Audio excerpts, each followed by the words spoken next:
Ada banyak ibu-ibu hamil di NTT. Itu keluar malam mereka tidak berdoa.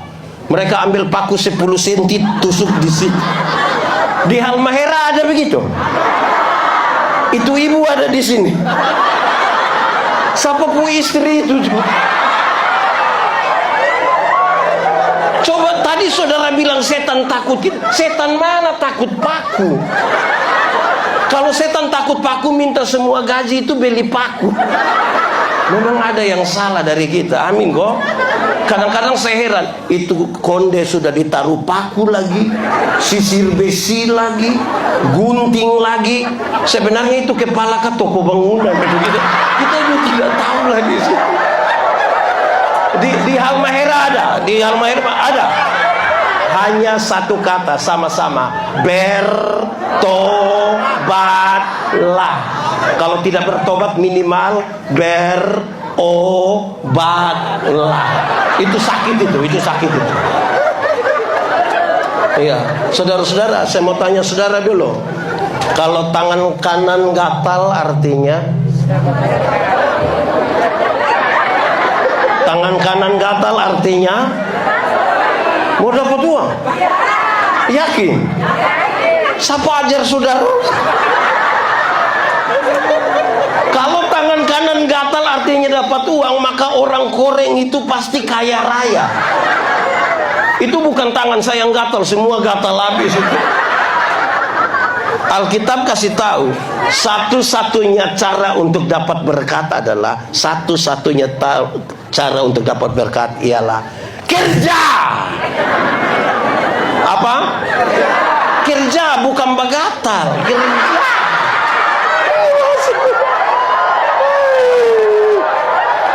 Repotlah. Tapi merayakan kebangkitan Kristus ini aneh itu. Oh iya. Saudara-saudara, saya keliling seluruh Indonesia, kadang-kadang ke luar negeri. Terus ada yang kalau saya sebuah acara habis khotbah atau seminar, terus mereka, Pak Pendeta kita foto-foto dong, kita foto-foto. Oke, boleh. Pas kami mau foto ada yang lari dari belakang. Jangan 3 orang. Kalau foto 3 orang nanti bagian mana yang mati? Ini. Weh, kalau foto 3 orang yang tengah mati, izin mau bunuh Pak Bupati ini gampang. Tinggal repot ini saudara, kita punya hidup. Jadi saya ajak kita lihat, karena ini punya pengaruh pada konsolidasi dan persatuan nanti. Saudara, satu saat minggu kedua, NTT daerah yang kering, dia punya intensitas hujan rendah sekali. Satu saat minggu kedua bulan Desember, hujan belum turun. Bersama beberapa orang tua di gereja saya bilang begini, hujan belum turun hujan belum turun. Diorang bilang begini, proyek Pak, proyek. Jadi saya heran apa urusan proyek dengan hujan. Diorang bilang akhir tahun tuh Bapak, itu proyek pemerintah banyak. Jadi orang tutup hujan. Jadi hujan bisa ditutup. Bagaimana cara tutup hujan? Saya bayangkan penjelasannya ilmiah. Ilmiah artinya masuk akal dan bisa dipertahankan terus menerus. Saya bayangkan awan hitam yang sudah berkumpul itu, tembak pakai sinar laser kah? Atau pakai efek kaca pantulkan cahaya untuk saya bayangkan begitulah. Ternyata bukan itu yang mereka maksud. Orang bilang bukan itu Bapak. Lalu permisi Bapak, kita tinggal buang pakaian dalam di atas rumah, hujan tidak turun. Saya bilang itu celana dalam merek apa?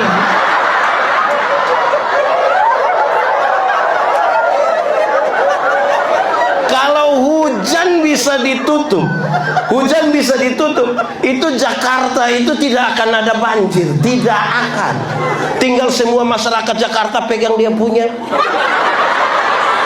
Lalu gubernur hitung 1. Memang kalau kita percaya Tuhan begini nih, kita repot. Di Halmahera sini ada di sini ikut ibadah. Itu repot kita itu sudah. Nah, karena orang ketakutan selalu mengambil langkah keliru. bahkan bermasalah. Nah, saudara-saudara, saya ulang tadi, kenapa bukan setan takut kita, tapi kita takut setan? Ya, kerusakan otoritas tadi. Kerusakan otoritas ini terjadi karena apa? Jawabannya ringan. DOSA. Dibaca?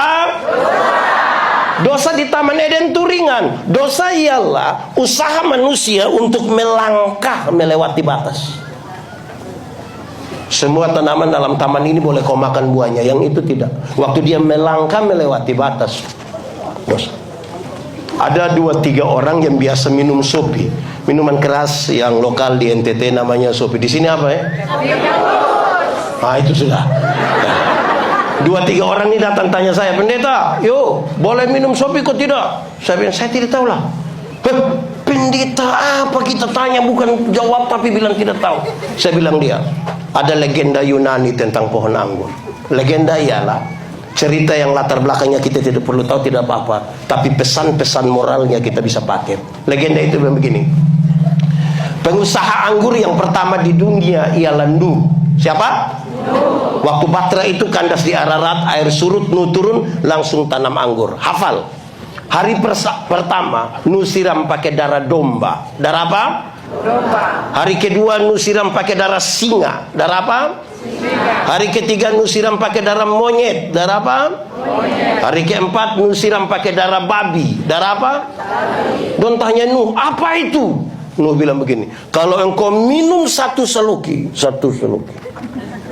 engkau akan tulus seperti anak domba. Karena itu tempat minummu ada di perjamuan kudus. Perbuatlah ini menjadi peringatan akan. Kalau berapa seloki? Kalau engkau minum 2 seloki, tadi pakai darah apa?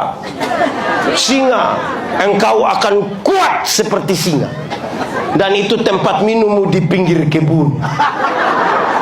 Orang-orang di kampung itu kalau masuk kebun kerja itu 2 seloki dulu, keluar 2 seloki, mau tidur 2 seloki, bangun 2 seloki.